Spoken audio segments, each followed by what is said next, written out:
Assalamualaikum warahmatullahi wabarakatuh. Halo sobat pemirsa, kembali lagi di channel Lingkup Info. Bagaimana kabar sobat pemirsa semuanya? Pastinya baik-baik saja kan? Sebelum lanjut ke videonya, jangan lupa terlebih dahulu tekan tombol like, comment, and subscribe. Pembahasan topik kali ini terkait pencairan PKH dan BPNT serta bansos lainnya. Setelah bantuan reguler dicairkan, kali ini mereka mendapatkan bantuan tambahan berupa beras 10 kg, dalam rangka menekan inflasi harga bahan-bahan pokok, di bulan suci Ramadan dan menjelang Hari Idul Fitri. Bagi para KPM yang mendapatkan bantuan tambahan ini, harap untuk bersyukur karena tidak semua orang bisa mendapatkan bantuan tambahan pangan ini. Di tahun sebelumnya mereka yang mendapatkan bantuan reguler PKH dan BPNT, mereka juga bisa mendapatkan bantuan lain seperti BLT BBM, bantuan minyak goreng dan lain-lain. Jadi sungguh sangat beruntung, mari disyukuri bersama-sama. Alhamdulillah di wilayah Banyuwangi proses penjadwalan penyaluran bantuan beras 10 kg ini sudah ada dari pihak penyalur, di mana dalam menyalurkan ini PT Bulog bekerja sama dengan PT Pos Indonesia. Jadwalnya seperti apa? Untuk mengetahui videonya, simak terus videonya dan jangan sampai di skip agar tidak ketinggalan informasinya. Baik, kita langsung saja ke informasinya. Bukan hanya KPM, PKH dan BPNT yang mendapatkan berkah Ramadan, dengan mendapatkan beberapa bantuan tambahan dan bonus. Namun semua orang pasti merasakan berkah Ramadan, contohnya pedagang. Terkait berkah Ramadan untuk KPM, PKH dan BPNT di wilayah Banyuwangi, kemarin kita mendapatkan surat dari Sekretariat Daerah, di mana surat ini ditujukan untuk camat di Kabupaten Banyuwangi, untuk seluruh kecamatan di Kabupaten Banyuwangi.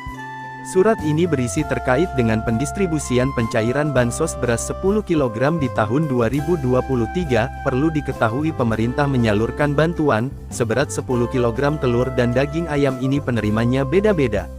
Bansos beras sendiri penerimanya sebanyak 21,3 juta penerima manfaat, yang diambil dari data di DTKS, dan kebanyakan mereka yang menerima adalah para KPM, PKH dan BPNT, sedangkan bansos pangan komoditi telur dan daging ayam, ini yang menerima adalah para penerima manfaat khusus bagi balita yang rentan stunting, dan datanya diambil dari data BKKBN. Jadi tidak semua daerah akan kebagian bentuk komoditi telur dan daging ayam, namun untuk bansos beras ini akan menyeluruh penyalurannya di seluruh Indonesia, dan alhamdulillah proses penyalurannya sejak akhir bulan Maret kemarin, tepatnya di daerah Papua ini sudah mulai disalurkan, kemudian menyusul di daerah Yogyakarta, kemudian di tanggal 5-nya di daerah DKI Jakarta, di tanggal 6-nya pihak Bulog mendistribusikan peluncingan kepada penerima para KPM, di mana waktu itu hadir Bapak Kepala Pangan Nasional yaitu Bapak Arief Prasetyo Hadi. Jadi setelah tanggal 6 proses pendistribusian akan berlangsung hingga selesai penyalurannya.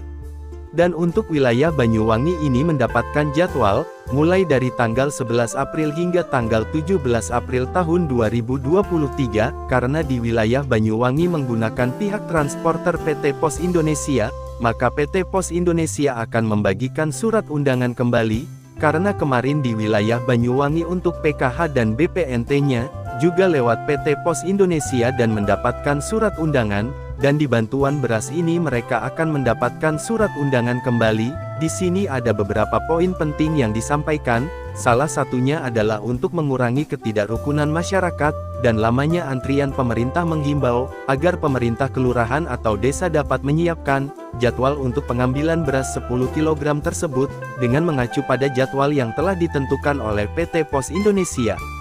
Nah, karena pada proses penyaluran PKH dan BPNT, di wilayah Banyuwangi kemarin ada salah satu KPM, sesak nafas dan selalu rujuk ke rumah sakit, yang bersangkutan ternyata tidak tertolong dan akhirnya meninggal dunia, dan ini menjadi evaluasi di wilayah Banyuwangi. Untuk pengambilan bantuan di PT Pos Indonesia, pemerintah setempat harus membuat jadwal yang lebih mendetail dan harus dibagi, agar tidak terjadi desa-desaan dan antri terlalu lama, sehingga kejadian tersebut terulang untuk kedua kalinya.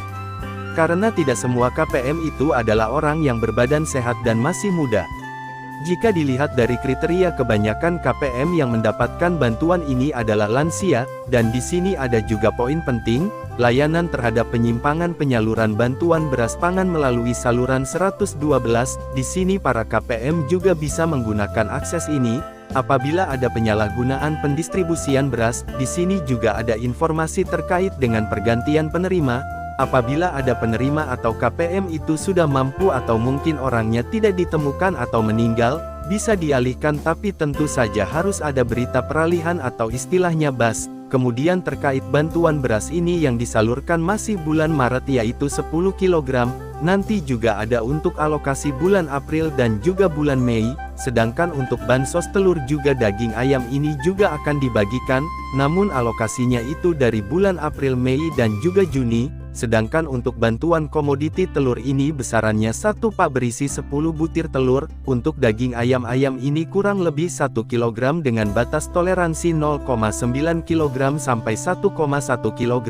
Awalnya bansos ini hanya dianggap sebatas wacana, tapi alhamdulillah sudah banyak wilayah-wilayah yang sudah dibagikan bantuannya. Tentunya bantuan ini diharapkan bisa bermanfaat, dan bisa membantu para KPM agar tidak tertekan dengan inflasi harga bahan pokok yang melunjak.